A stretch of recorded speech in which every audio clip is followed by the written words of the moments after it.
If I hadn't lost my dog that afternoon, I never would have found a mansion that changed my life or uncovered the betrayal that would turn me into someone I never imagined I could be.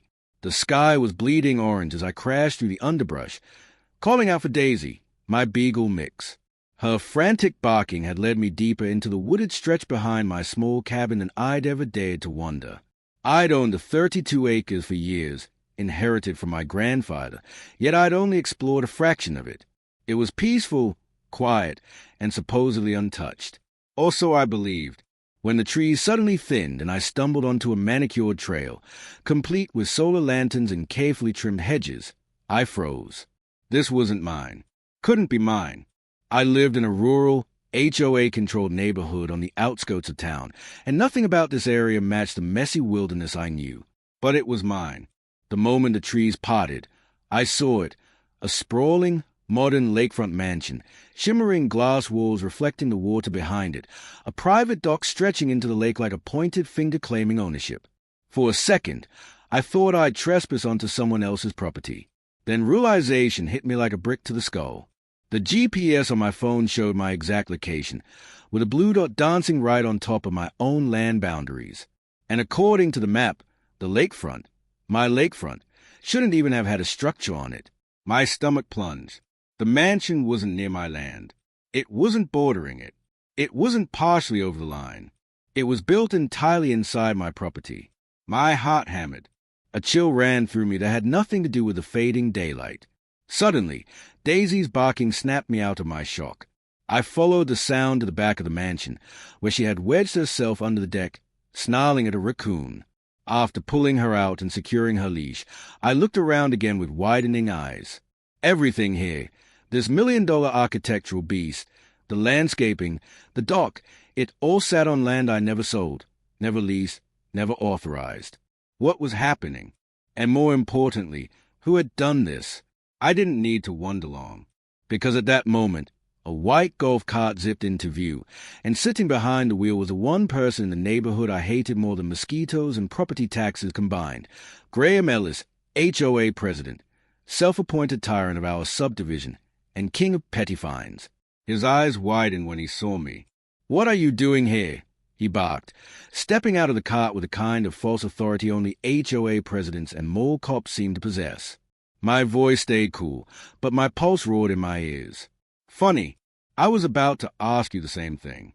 What is that?" I pointed sharply at the mansion, doing on my land. His jaw clenched. He looked everywhere but at me. "Don't be ridiculous," he scoffed, waving a dismissive hand. "This land belongs to the Lakeside Meadows Community Development. You must be lost." Something inside me snapped. "I know what land I own, Graham," I said, pulling up the boundary map on my phone. "This estate is on my property. Every inch of it." He marched toward me, face flushing. That land was empty, abandoned. "It was forest," I corrected. "Untouched forest." "A formality," he snapped. "The HOA board approved rezoning it years ago." I blinked at him, stunned. Rezoning a property the HOA doesn't own. He hesitated, just a flicker, but I caught it. I suddenly understood far more than he wanted me to. This was illegal, not questionable, not a gray area, criminal. He'd trespassed, stolen land, built a mansion on it. And not just any mansion. The kind featured in luxury real estate magazines. The kind someone like him, who always flaunted wealth he didn't quite have, shouldn't have been able to afford. He'd stolen my inheritance, my grandfather's legacy. And worse, he thought he'd get away with it.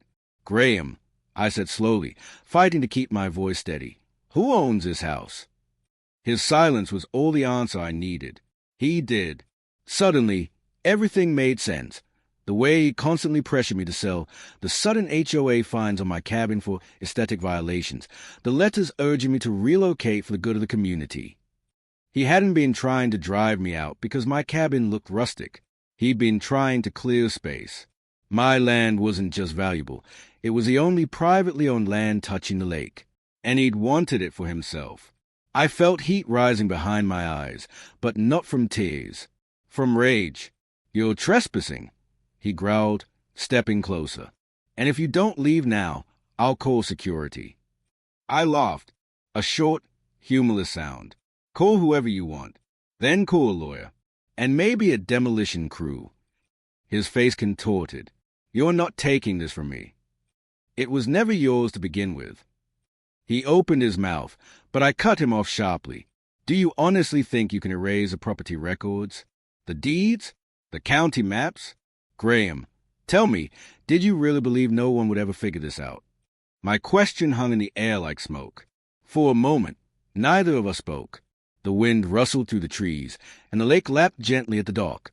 Daisy pressed against my leg, sensing the tension. Finally, Graham straightened his shoulders. "You're making a mistake," he said, his voice low, dangerous. "A big one." "No," I replied, "but you did." I turned and began walking toward the trail, Daisy trotting beside me. With each step, my anger sharpened into something cold, precise, and deliberate. I wasn't just going to take back what was mine. I was going to destroy him. As the last rays of sunlight disappeared behind the treetops, I couldn't help but wonder, if someone is willing to steal an entire mansion's worth of land, what else are they capable of? And how far would Graham Ellis go now that he knew I had discovered everything? One thing was certain. This wasn't just a dispute anymore. It was war. The first thing I did when I got home that night was lock every door and every window. Not because I was scared. At least, that's what I told myself.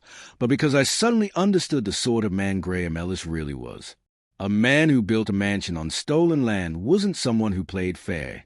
And by exposing him, I had cornered him. People are most dangerous when trapped. I sat at my kitchen table, Daisy curled at my feet, and stared at the property deed my grandfather had signed over to me years ago. His voice echoed in my head. "Land is power. Kiddo, don't let anyone take it from you." Someone had taken it, and I wasn't letting it stand. The next morning, I contacted a property attorney, the best one in the county, if not the state. A woman named Claire Hensley, famous for dismantling corporate land grabs and catching shifty developers in their lies. When I told her the story, she went dead silent. Then she said 4 words I will never forget. "We're going to bury him." Within a week, Claire's team uncovered the truth. The HOA board had never approved any rezoning. No permits were legally issued. Graham had created fake signatures, fabricated a community improvement plan, and bribed at least 2 county officials to look the other way during construction.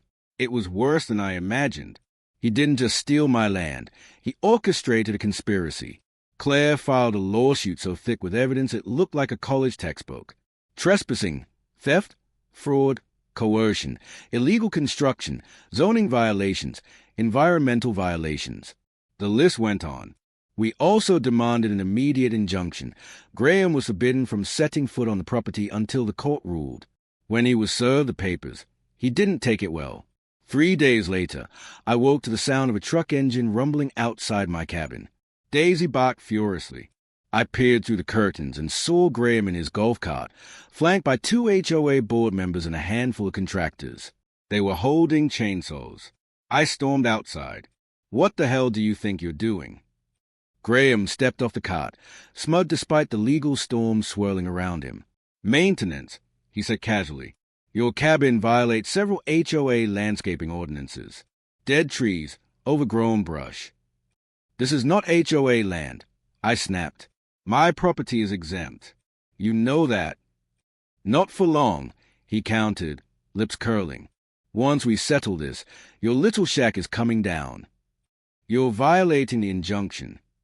His smirk faltered. "You don't get to touch a single twig on this property," I continued, voice rising. "Leave. Now." For a brief moment, I thought he might challenge me. The contractors shifted uneasily. The HOA board members looked pale. Finally, Graham spat on the ground, signaled to his crew, and stormed off. That was the moment I knew he was terrified. Good. For the first time, I felt the tide turning. The courtroom war. The first hearing drew so many spectators it looked like a high-profile criminal trial rather than a property dispute. Neighbors filled the benches, whispering excitedly. Some were rooting for Graham, but most came hoping to see the HOA titan finally get knocked off his throne. Graham walked in wearing a tailored suit and a forced smile. I showed up in clean jeans and a button-down shirt. I didn't need fancy clothes. I had the truth. And Claire, she was unstoppable. When the judge asked Graham's attorney how a multi-million-dollar mansion ended up on land that didn't belong to him, the man stuttered so badly the judge thought he was choking. Then Claire slammed down the stack of evidence like she was dealing cards in a poker match she had already won. Fake signatures, forged documents, emails where Graham pressured HOA board members to stay quiet, financial records showing bribes funneled through his construction company. The courtroom buzzed with shocked gasps. Graham's face turned the color of wet cement. When he took the stand, he tried everything. Denial, feigned ignorance, even playing the victim. I trusted the wrong people, he insisted. I was misled by developers. I was told the land was abandoned. Claire stood and cut him off. Mr. Ellis, do you recognize this email? She projected it onto the courtroom screen. Once I get that loser's land, I'll finally have lake access. He won't last much longer. HOA fees will take care of him. Signed, Graham Ellis. The courtroom erupted. I watched him with a cold, quiet satisfaction. He'd built his kingdom on lies. Now it was collapsing beam by beam. By the end of the hearing, the judge didn't just grant the injunction. He expanded it. Graham was banned from any interaction with me, my land, or the mansion.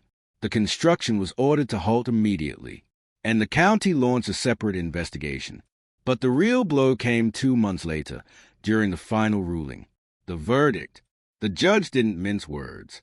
Mr. Ellis, your actions constitute one of the most blatant abuses of authority and fraud schemes I have encountered in this court. The land belongs entirely to the plaintiff. He emphasized entirely.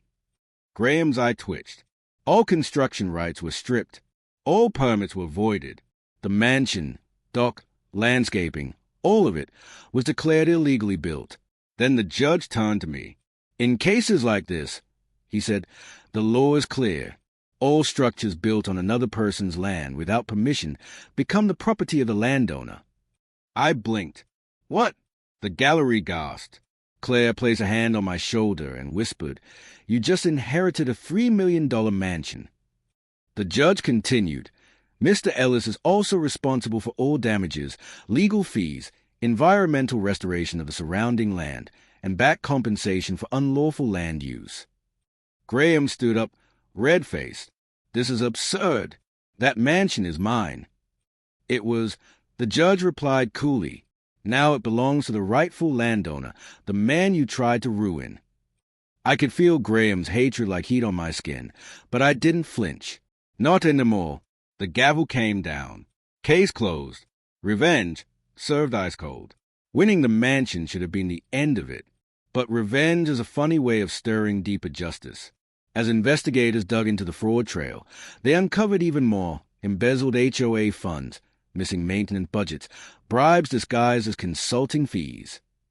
The scandal exploded across local news. Neighbors who once cowered before Graham now openly ridiculed him. The HOA board dissolved. New elections were held. And Graham? He lost everything.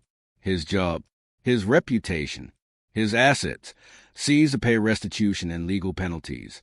He even tried appealing the case, but the higher courts laughed him out of the room. Meanwhile, I moved into the mansion. Not forever, just long enough for the final twist. A few months later, after renovating it, I put the mansion on the market. It sold within weeks for a staggering price. Then I used part of the money to restore my grandfather's land exactly the way he loved it, preserving the forest, repairing old trails, building a small cabin overlooking the lake. My cabin, my land, my victory. One day, as I sat on the new porch with Daisy sleeping beside me, I watched the sunset reflect off the water, peaceful, untouched, finally mine again. The world felt quiet, just as my grandfather intended. In the end, Graham built a mansion to take everything from me. Instead, he handed me the biggest win of my life. I couldn't help but ask myself, is there any sweeter revenge than justice delivered perfectly, piece by piece, until your enemy has nothing left but the ruins of their own arrogance?